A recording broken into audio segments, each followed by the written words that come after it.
कहानी लिखना एक पेचीदा और मुश्किल काम होता है। हमारे इर्द गिर्द बेशुमार किरदार और बेहिसाब कहानियाँ बिखरी पड़ी हैं, बस ज़रूरत उन्हें दरियाफ्त करने की है।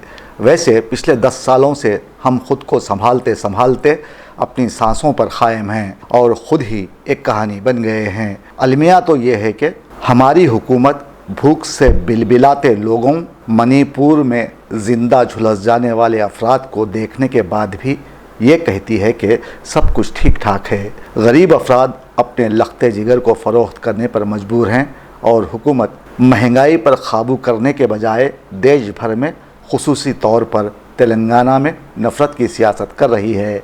नफ़रत की आग वक्फे वक्फे से भड़काई जा रही है क्योंकि बीजेपी को इंतखाबी फ़ायदा हासिल करना है।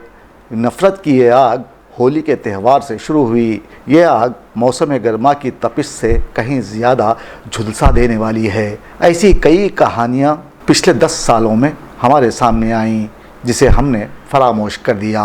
अखलाक की मौत, उमर खालिद की क़ैद, बाबरी मस्जिद का फ़ैसला। कई कहानियाँ हैदराबाद की क़दीम बस्तियों में दिन दहाड़े लिखी गईं जो आज भी नामुकम्मल हैं। हैदराबाद की सड़कें अनगिनत कहानियों की गवाह हैं जहां क़त्ल आम हुआ, जिनकी अक्सरियत गुमनाम है।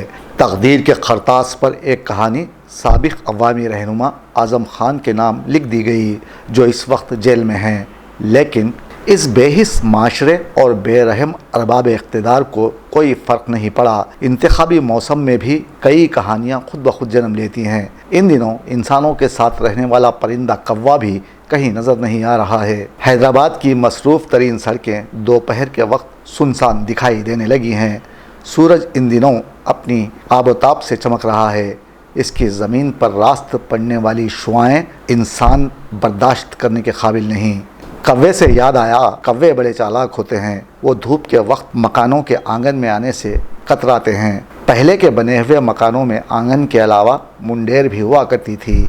ये सब पुरानी कहानी का मंजरनामा समझा जाने लगा है। घर छोटे हुए तो इंसानों के दिल छोटे हुए, दिल छोटे हुए तो बड़ों बुज़ुर्गों से मोहब्बत कम हुई। ख़वातीन अब बुज़ुर्गों की झूठी बर्तन धोने से भी गुरेज कर रही हैं। ऐसे में बूढ़े हजरात को ओल्ड एज होम में रखा जाने लगा है। बहू आजकल ये समझने से कासिर है कि आगे चलकर वो वक्त भी आएगा जब उसे भी लोग बुढ़िया कहेंगे। अगर उसके बच्चे उसे ओल्ड एज होम भेज दें तो फिर वो क्या करेगी? मुमकिन है वहाँ बैठकर वो अपनी ज़िंदगी की नादानिस्ता गलतियों पर कहानियाँ लिखना शुरू कर देगी।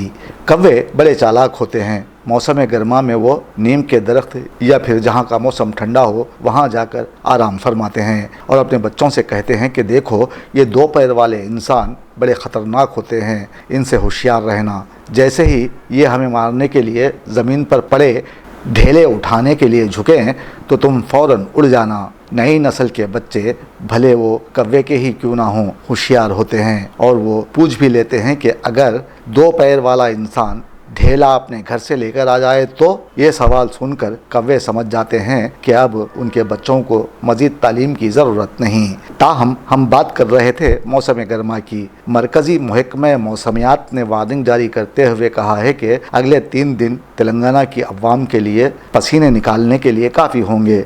उम्मीद है कि इस गर्म तरीन मौसम में कोई अहमक बिना वजह घर से बाहर निकलेगा तो आइन मुमकिन है कि सूरज की शुआएं उस पर हमला कर दें और वो सन स्ट्रोक का शिकार हो जाए। हमें तो कव्वे से सीखना चाहिए कि जिसकी नज़र बहुत तेज़ होती है, जो उसे खुराक और दुश्मनों से आगाह करती है।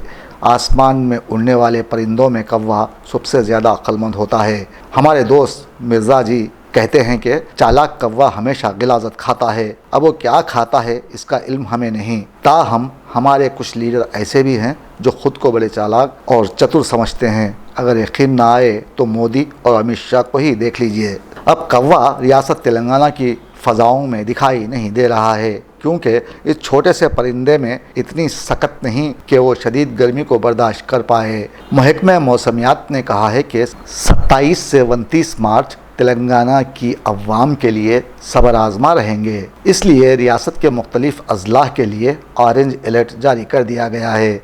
आदिलाबाद, निर्मल, करीमनगर, मंचरियाल, آصف آباد، نظام آباد، جگتیال، راجنا سرسلہ، پیداپلی، بھوپالپلی، بھدرادری، کوتاگوڑم، ملگو، کھمم، ورنگل، ہنمکنڈا، محبوب نگر، سوریا پیٹ، نارائن پیٹ، نلگنڈا ایسے اضلاع ہیں جہاں گرمی کی شدت میں اضافہ ہوگا اور عین ممکن ہے کہ درجہ حرارت 45 ڈگری سے تجاوز کر جائے گا۔ اب یہاں انسانوں کو قوے سے سیکھنے کی ضرورت ہے، کیونکہ جب وہ اپنے بچوں کو کھلانے کے لیے لوگوں کے نوالے چھینتا ہے تو چوری چھپے اپنے بچوں کا پیٹ بھرتا ہے۔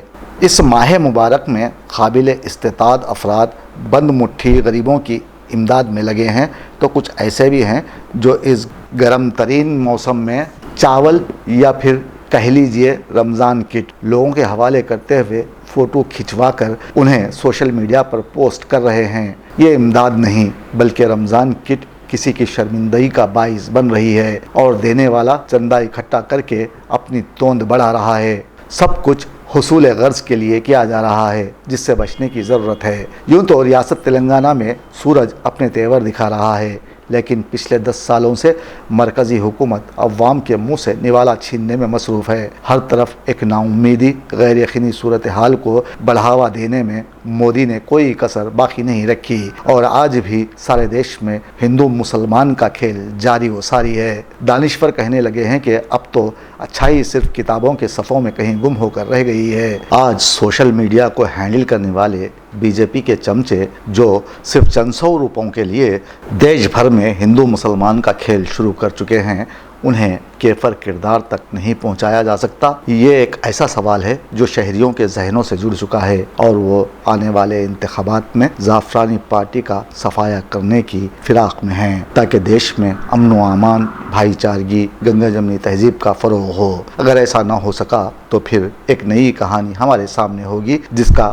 نہ سر ہوگا نہ پیر۔ کوے کے ساتھ شروع ہونے والی موسم گرما کی یہ کہانی لکھنے کے بعد میں سوچنے لگا ہوں کہ آزادی تو ہم نے کب کی حاصل کر لی، مگر منزل مقصود کی طرف ہمارا سفر ابھی جاری ہے۔ ہم اپنی منزل تک شاید کبھی کے پہنچ جاتے اور دنیا کو دکھا دیتے کہ ہمارے سامنے سپر پاور یا پھر افیون کے نشے میں دھت رہنے والے چائنیز کچھ نہیں۔ یہ تو تب ممکن ہوتا جب ہم زعفرانی جماعت کو منہ نہ لگاتے، جو الیکٹورل بانڈ جیسے اسکیم میں مبتلا ہو کر غیر معیاری فلمیں بناتے ہوئے دیش میں نئی سازشوں کو پروان چڑھانے میں مصروف ہے۔ اسی لیے میں کہتا ہوں کہ سیاست ذمہ داری سے ہوتی ہے۔ اگر حقوق طلب کرنے والے اپنے فرائض کی انجام دہی سے غافل نہ رہیں تو عین ممکن ہے کہ انسانی زندگی میں بہتری آئے۔ یہاں آ کر مجھے لگتا ہے کہ ہر المناک کہانی کی وجہ کہیں نہ کہیں بھوک، معاشی ناہمواری اور انصاف کی عدم فراہمی سے جڑ جاتی ہے۔ اس کو سمجھنے میں، اپنی سوچ کو پرکھنے میں اور نتیجے تک پہنچنے میں بہت ساری دکھ بھری کہانیاں میری مدد کرتی ہیں، لیکن دنیا کی یہ تمام مددگار کہانیاں خود ابھی نتیجے کی منتظر ہیں، ابھی بھی انصاف پر مبنی انجام کے بغیر ادھوری ہیں اور منطقی انجام تک پہنچانے والے کسی کہانی کار کی شدت سے منتظر ہیں۔ مستقبل قریب یعنی جون کے مہینے میں عین ممکن ہے ایسا کہانی کار آپ کے سامنے نمودار ہو جائے اور اپنی کہانی کا آغاز بی جے پی کی شکست سے کر دے، کہا نہیں جا سکتا۔